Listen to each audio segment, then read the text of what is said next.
देखिए, भाजपा को जैसे आरएसएस संचालित करती है वैसे ही आम आदमी पार्टी को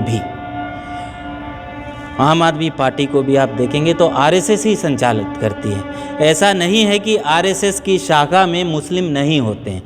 जैसे आरएसएस के शाखा में मुस्लिम लोग होते हैं और भाजपा में भी कुछ लोग हैं, वैसे ही आम आदमी पार्टी में भी मुसलमानों ने अपनी हिस्सेदारी आरएसएस के तर्ज पे ले रखी है। आप देखेंगे। हमारे साथ बातचीत करने के लिए आज हिदायतुल्लाह जंटल मौजूद हैं। कांग्रेस पार्टी ने इन पे भरोसा किया है और सोशल मीडिया और डिजिटल कम्युनिकेशन का इनको चेयरमैन बनाया गया दिल्ली प्रदेश कांग्रेस कमेटी का। जनरल साहब, नई जिम्मेदारी मुबारक हो।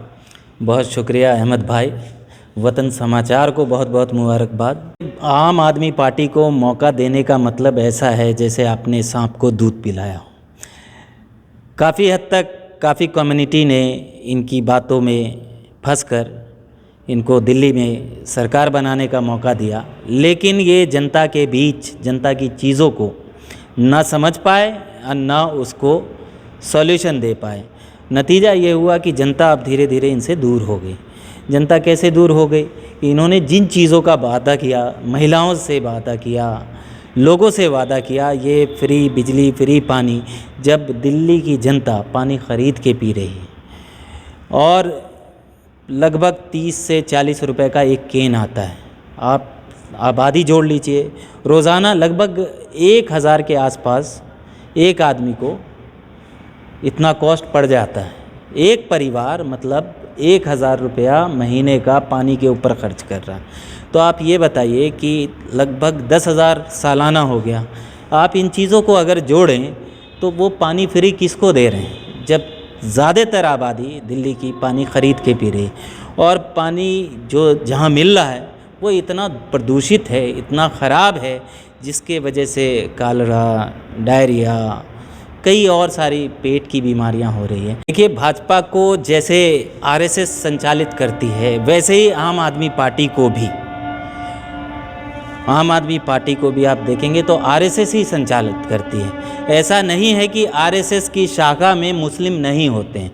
जैसे आरएसएस के शाखा में मुस्लिम लोग होते हैं और भाजपा में भी कुछ लोग हैं, वैसे ही आम आदमी पार्टी में भी मुसलमानों ने अपनी हिस्सेदारी आरएसएस के तर्ज पे ले रखी है। आप देखेंगे तो जैसे बिल्किस बानो का मामला हो, दिल्ली का राबिया सैफ़ी जो कि सिविल डिफेंस की स्टाफ थी, दिल्ली सरकार के अंडर में आती थी, दिल्ली सरकार की मुलाजिम थी।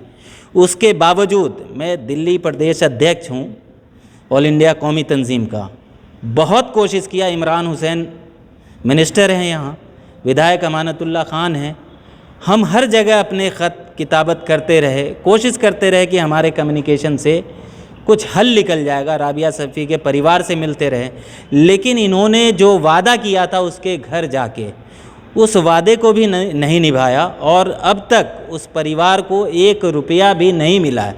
तो उस परिवार को, जिसको कई हिस्से में काटा गया, उस परिवार को भी मदद नहीं कर सकती है दिल्ली की आम आदमी पार्टी की केजरीवाल सरकार, और उसके नेता चुप रहते हैं। सबसे बड़ी चीज़ ये है, नेता लोग ऐसे लगता है जैसे मुलाजमत करते हैं। यहाँ शाहीन बाग प्रोटेस्ट में बैठी हुई बच्चे का डेथ हुआ, कई और लोग शहीद हुए CAA NRC प्रोटेस्ट में, उसमें केजरीवाल कहते रहे कि हमें पुलिस दे दो, हम 1 घंटे में खाली करा लेंगे। माफ़ कीजिएगा, वो संविधान को बचाने का प्रोटेस्ट था। उसके बावजूद कोई भी मुस्लिम नेता इनका केजरीवाल के ख़िलाफ़ नहीं बोला।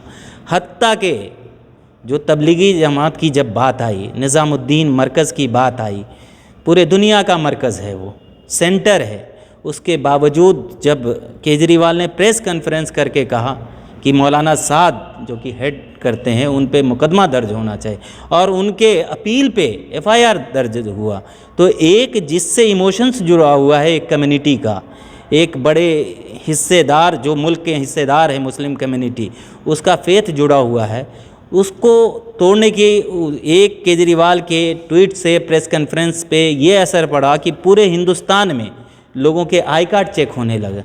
धर्म के आधार पे सब्ज़ी वाले को, फेरी वाले को पिटाई लोग करने लगे। तो केजरीवाल ने नफ़रत एक अकेले दिल्ली में नहीं फैलाई। केजरीवाल के एक प्रेस कॉन्फ्रेंस से पूरे मुल्क में मुसलमानों की इमेज ख़राब हुई और 2 मिल करके इन्होंने पिटवाया है और उनको हाशिए पे खड़ा किया। ये भी नहीं हुआ तो इन्होंने कैटेगराइज कर दिया। आप देखेंगे कि जब कोविड का आता है कि कितने कितने कोविड हैं किस स्टेट में, तो दिल्ली स्टेट में अलग से जमात के लोगों को दिखाया जाता था और ये दर्शाने की कोशिश की जाती थी कि जमात की वजह से दिल्ली में कोविड फैला। तो ये इनका अपने आप में चेहरा है कि बिल्किस बानो को आप देख लीजिए, गुजरात में जब उनसे सवाल पूछा गया कि बिल्किस बानो के बारे में क्या कहेंगे, कहते हैं ये हमारा मुद्दा नहीं है। तो फिर गणेश जी जो नोट पे छपवा रहे थे, क्या वो आपका मुद्दा था? आपका मुद्दा देश में क्या चल रहा है, कौन रिलीजन किस कैटेगरी में काउंट किया जा रहा है, अभी मुल्क किस दिशा में जा रहा है, उस पर आप कह रहे हैं कि हम खामोश रहेंगे, हम नहीं बोलेंगे। बिजली पानी फ्री कोई जेब से दे रहे हैं, लेकिन आपकी मंशा क्या है किसी कम्युनिटी के बारे में, देश को चलाने के बारे में, ये तो साफ दर्शाता है कि आप उसी रास्ते पे जा रहे हैं जिस रास्ते पे आरएसएस आपको ले जाने की दिशा निर्देश दे रही है। जनरल साहब, कांग्रेस पार्टी ने आप पे विश्वास किया है, नई जिम्मेदारी दी है, उसे किस तरह आप देखते हैं? क्या बदलाव लाने की सोशल मीडिया में आप कोशिश करेंगे? देखिए, जो मेन स्ट्रीम मीडिया है वो लगभग कॉरपोरेट के हाथ में है। तो जो कांग्रेस जितना भी काम कर रही है, लोगों से जुड़ने की कोशिश कर रही है, लोगों के लिए संसद से लेके ज़मीन तक आवाज़ उठा रही है, तो मेन स्ट्रीम मीडिया को देखिएगा वो न्यूज़ दिखाते ही नहीं। 3000 किलोमीटर से ज़्यादा का पैदल मार्च कर रहे हैं हमारे नेता राहुल गांधी जी, लेकिन आप मेन स्ट्रीम मीडिया पे देखिएगा तो वो दिखेंगे नहीं, क्योंकि उनको दिखाने की आज़ादी नहीं है। आज़ादी सब कुछ गुलामी की तरफ है।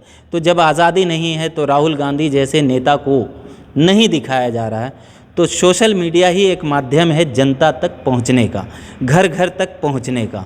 तो उस सोशल मीडिया के माध्यम से अब हम लोगों तक कांग्रेस की उपलब्धियां और जो सत्ता में बैठी पार्टी है, चाहे दिल्ली में आम आदमी पार्टी और केंद्र में भाजपा जो शासित है, उसके जो नाकामियां हैं उसको हम सोशल मीडिया के माध्यम से उजागर करेंगे और हर हद तक कोशिश करेंगे कि हम घर घर तक पहुँचे, जो कांग्रेस के काम है उसको पहुंचाएं, जो गांधी जी का सपना है उसको पहुंचाएं, और जो संविधान है और इस वक्त जिस दिशा में देश को ले जाया जा रहा है, उस संविधान को बचाने के लिए क्या कोशिश कर सकते हैं, क्या कंट्रीब्यूशन हो सकता है, सोशल मीडिया के माध्यम से हम घर घर तक पहुंचाएंगे।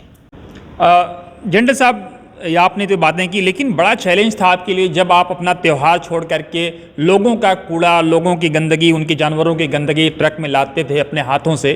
तो बड़ी उम्मीद रही होगी कि टिकट होगा, पार्षद बनेंगे, एक नई पारी खेलेंगे, इलेक्टोरल पॉलिटिक्स में आएंगे। आप देखिए, राहुल गांधी 3500 किलोमीटर पैदल चल रहे हैं, तकरीबन 25 किलोमीटर रोज़। अध्यक्ष पद उन्होंने त्याग दिया। तो मैं तो अन्ना सा काउंसलर की तैयारी कर रहा था, मेरे लिए ये त्याग तो कोई त्याग नहीं है। मिलता तो बड़ी अच्छी बात होती, हम संघर्ष करते, जीतते इंशाल्लाह। नहीं मिला तो भी कोई बात नहीं, हम तो राहुल गांधी के रास्ते पे चल रहे हैं। जो हमारा नेता जब इतनी बड़ी त्याग कर सकता है तो हम कौन सी बात है। अगर हमारे लिए वो आदर्श हैं तो हमारे लिए कोई बड़ी बात नहीं है। हम फिर से कांग्रेस में उतनी ही मजबूती से अगले घंटे से कांग्रेस के हर कैंडिडेट के लिए, दिल्ली के लोगों के लिए उसी मजबूती से खड़े हुए हैं, नेक इरादे के साथ खड़े हुए हैं। ऐसा लग रहा था कि कहीं जनरल साहब की तरफ से विद्रोह होगा और बगावत होगी, लेकिन आपकी तरफ से एक सॉफ्ट मैसेज आया, सोशल मीडिया पे लोगों से अपील की गई, मायूस होने की ज़रूरत नहीं, हम अल्लाह के फ़ैसले के साथ हैं। इतना बड़ा अकीदा और ईमान मजबूत करना अभी सियासत में बड़ा चैलेंज होता है जनरल साहब। इसमें मजबूती, अगर आप ईमान वाले हैं तो आपको अल्लाह के फ़ैसले पे यकीन करना पड़ेगा, और अल्लाह के फ़ैसले में किस्मत एक बहुत बड़ी चीज़ है। अगर जो चीज़ आपके ज़िम्मे नहीं है, आपके हक़ में नहीं है, वो आपको कितना भी कोशिश कर ले नहीं मिलेगा। अगर किस्मत में होगा तो घूम के आपके पास चला आएगा। तो जो सब्र करते हैं, अल्लाह की ज़ात पे यकीन करते हैं, उनको ये भी यकीन करना पड़ता है कि जो हमारे किस्मत में नहीं था हमको नहीं मिला, होता तो ज़रूर मिल जाता। अरीबा के किस्मत में था, उसको मिल गया, तो ये कोई बड़ी बात नहीं है। इंशाअल्लाह अल्लाह बेहतर करता, आगे और कुछ अच्छा करेगा।